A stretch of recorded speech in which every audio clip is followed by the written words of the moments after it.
Howdy folks, Craig and Ray here on the third floor. It's time to talk about the 10 Thunders.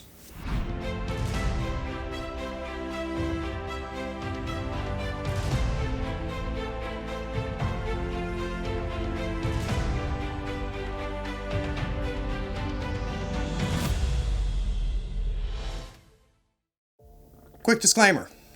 Malifaux 3rd Edition was still in open beta when we filmed this, so some of the details may have changed, but overall the theme should remain about the same. We are producing new content about Malifaux on a weekly basis. Make sure you like this video and subscribe, and we can't thank everybody enough who's been leaving comments both on our channel and our Facebook page. Enjoy the video. Alright, it's time to talk Mei Feng.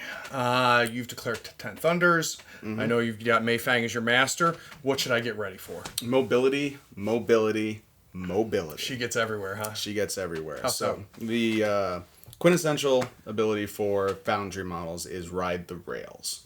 And what it does is it provides a replacement effect for the walk action. So if you would declare a walk, you may instead perform the Ride the Rails action. Got it. And what that allows you to do is if you're within 1 inch of a scrap marker, you instead place to another scrap marker within 12.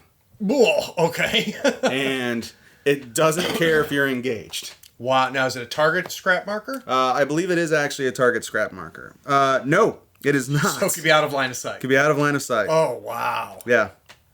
Yeah. Wow, so Mei Feng's getting around. Oh, yeah, absolutely. Gotcha. And the thing that's kind of really interesting about her crew is that a couple of 10 Thunders crews that we've talked about kind of seem like they have like 2 aspects to the crew that work together. This is not really any different with Mei Feng. There's the kind of the tanky aspect of her crew, and then there's the part of the crew that is a little more damage oriented. But there's also the part of her crew that drops scrap markers and the part of her crew that eats scrap markers. So it's kind of like her mobility and the mobility of her crew are kind of dependent upon how you kind of construct that. Got it. But at the very least, Mei Feng can generate her own scrap markers on a bonus action with a very easy to get trigger. And she can use that as kind of an anchor point and then dive in and do her stuff. So, is she an offensive master? She is a very offensive master. She's got Armor 1. She has Vent Steam, which is her defensive trick, which basically gives concealment to all friendly models. Nice. But the key is that if you're a non-construct model, you also treat it as hazardous. Oh, wow. Okay. So all of her crew, except for, I think, all of her keyword except for 1 model, I think. I think Neil Henry is not construct, but everyone else is a construct. So it doesn't hurt you at all. It only helps you. But if your opponent wants to try to get in to ignore that concealment, now they've got to deal with hazardous. But other than that, she's a melee piece. She has Breath of Fire, which is, just blast damage and passing out burning. And then she has her claws with triggers to do repeat actions. Gotcha. And she's got this really kind of cool kind of synergy of chaining attacks where she can decide to lower her duel by 2 before she declares a trigger. Okay. So you got to be careful about that because your opponent might be able to cheat above you then. Yep. But it allows her to be able to declare triggers that allow her to like push models away and then take another melee attack. But she also has constant motion, which is a frontal card ability that anytime she declares a trigger, I think it is, she gets to push 2 inches. Oh, okay. So she can kind of like drag you around as she's declaring triggers, and if you're not able to beat her duel, if she's flipping high and you're flipping really low, she can even generate her own suits. Right. So it's like she's definitely got the ability to pass out that damage, and pass out that that repositioning nonsense.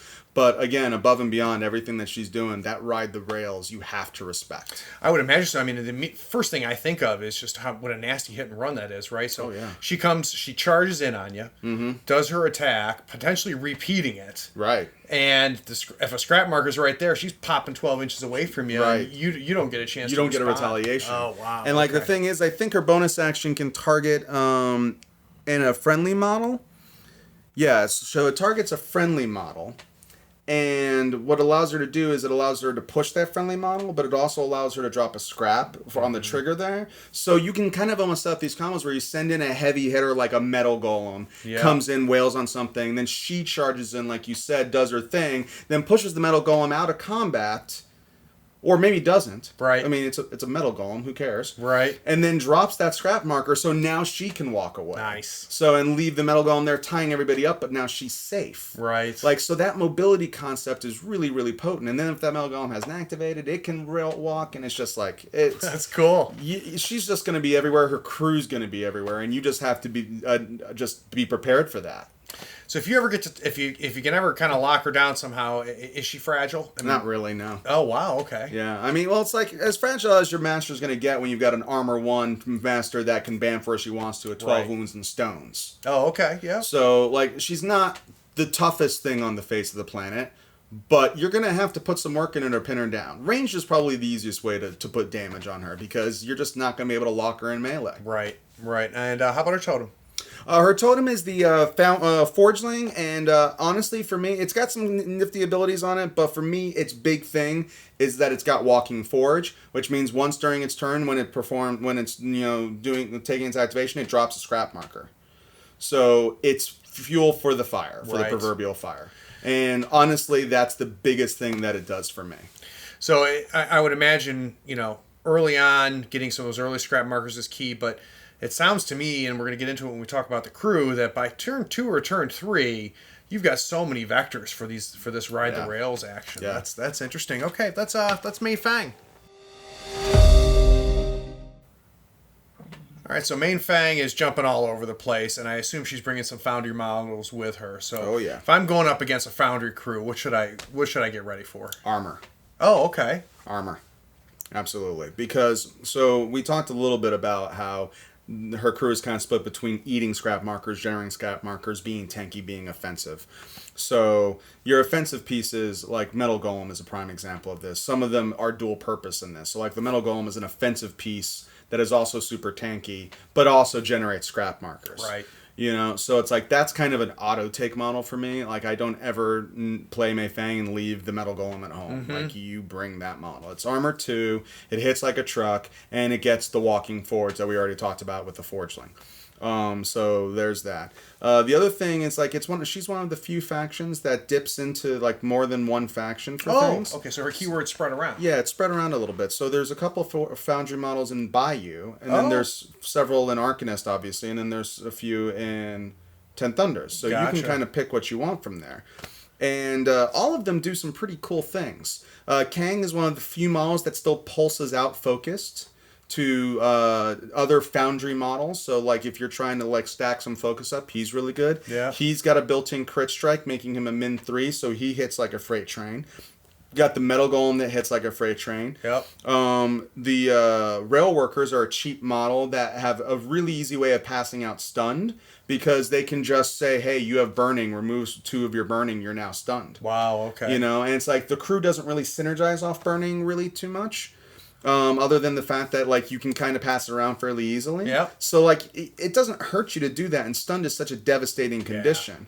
So it's like it's one of those things where you're able to kind of just go and be like, I'm just going to take this tanky model and this utility piece and this tanky model, and we're going to go. Mm-hmm. Aside from the Metal Golem, probably my 2 like big auto picks for me are the Walking Rage Machine, that is the Mechanized Pork Chop. Okay. Which is another Armor 2 model that can bonus action to gain fast by taking a damage. Its only downside is that it's only got a 0-inch reach on its melee. But I mean, it's kind of a tank piece for me. So it's like, and with all the mobility that you have, being able to send 2 Armor 2 models up, if your opponent doesn't have a way to deal with that, they're in for a little bit of trouble. Sure. And then the last model that I absolutely adore for the Foundry crew is Willy. Oh, okay. Willy is a sensational piece from a flavor perspective because he's an insane character that just loves dynamite. Right. And his signature ability, throwing dynamite, is one of the few shockwaves that does a pulse for damage 3. On a 2 pulse, which is like a massive range. Yeah. But the other thing it does is there's a trigger built in that allows you to push your models away. So it's like he just brings another vector to get your models into positions and stuff like that. And then on the lower end of the spectrum, you got the Metal Gammon, which can just provide some shielding to constructs, which Mei Feng is. Right. So some more tankiness coming around. And they're also a Walking Forge. So it's like, that's kind of where you're looking at your pieces for the Foundry. It's just, you get a couple of those Walking Forge models. I think the Mechanized Pork Chop also is.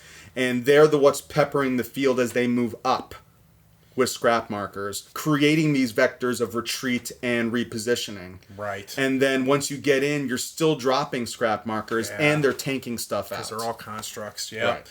So it would seem to me that obviously things that ignore armor are bad. Yep. Against this crew. I would think anything that has, anti-place technology, auras and things like that would be let's say you can't not crippling, but obnoxious against this.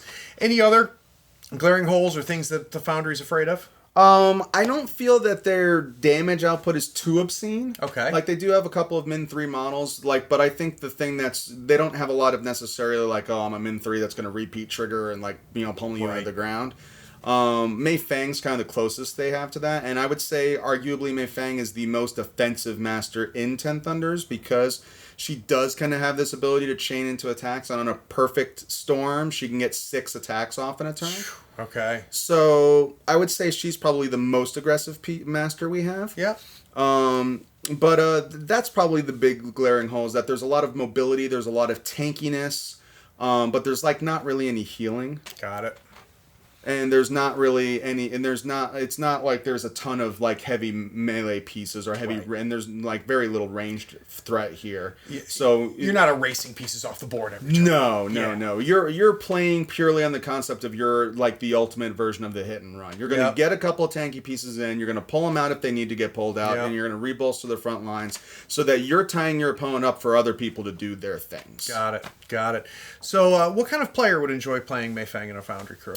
If you are a person who really likes the board warping concept, then this crew is literally tailor-made for you. Because let's paint a quick picture here. You've got a model that can move 5 to 6 inches, warping around the board, but every time it activates, it's dropping a scrap marker to generate more distance to go. If you can get that model to punch through your opponent's line, or they're flanking, you have a situation where Mei Feng can suddenly be on one corner of the board and then warp, and she's on the other corner of the board all of a sudden. Yeah. That level of positioning's kind of ridiculous. So being great for certain pools, I would imagine. Oh, absolutely fantastic for certain pools. So if you like that kind of concept of being able to go, I want to create a network of options. This is kind of a really good crew to do that. And the thing that's really good about the Mei Feng crew for me is that Mei Feng is she can kind of go on her own. If you just have Mei Feng and her Forgeling, they can still create enough vectors that you can still do that hit and run tactic. Right. So again, you're kind of opening up the realms for being able to shore up some of that weakness and range. If you want to add in for this tankiness, take an armor 2 samurai. Right. And so now you've got some more ranged threat, but you still have this crazy amount of tankiness going on. Or if you want to bring a little bit of extra scheming power, you can go and start looking at some 10 Thunder Brothers maybe. Right. Or reach for, a Kitty Dumont and pay that extra tax, but all of a sudden dial your movement up to 11. You know what I mean? So it's there's a lot of really good flavor that can be done here with the crew. But if you like the concept of being able to go, haha, I just smacked the ever-loving God out of you, and you can't retaliate, this is kind of the crew for it. That's cool. And it seems to me that, there's definitely some high skill potential here. Yeah, absolutely. But it sounds a relatively entry-level master as well. I feel forgiving? Yeah, I feel it is really forgiving because, you can't... you can. You can't overextend too easily. Right. If you don't leave yourself the AP to get out, then you're in trouble. Right. But as long as you leave yourself the AP to get out, there's no disengaging strike. You just say, I'm going to declare a walk. Yeah. I'm over here now. That's cool. So it's it's very forgiving in that regard. And it's like I said, you can literally just be for a starter crew, you can kind of go a little heavier on the Arcanist side of things, because the Arcanist side is where the Walking Forges kind of are, and then on the 10 Thunder side is where we're using those scrap markers. Got it. So you can kind of go let me just take a couple Metal Gammon and a Metal Golem and my Forgeling, and now I have 4 models that are dropping scrap every time they activate. Right. And they drop it kind of where I want it to be. So you spread them out along your deployment, send them where they're going to go, and boom, there's your network now. Yeah. So it's it's one of those things that's very, very easy to visualize and generate. But, like you said, that skill cap can definitely get up high, because if you're trying to do tricks, knowing when to try to take that 2 off to get that extra suit, knowing when to put this scrap marker down. Like, your opponent can cover scrap markers. Like a 40 or a 40 mil base will cover a scrap marker. And there's a plethora of ways of removing them. So there's ways to attack this network. Yep. And if you're not paying attention to that, you can be caught off guard. Yeah.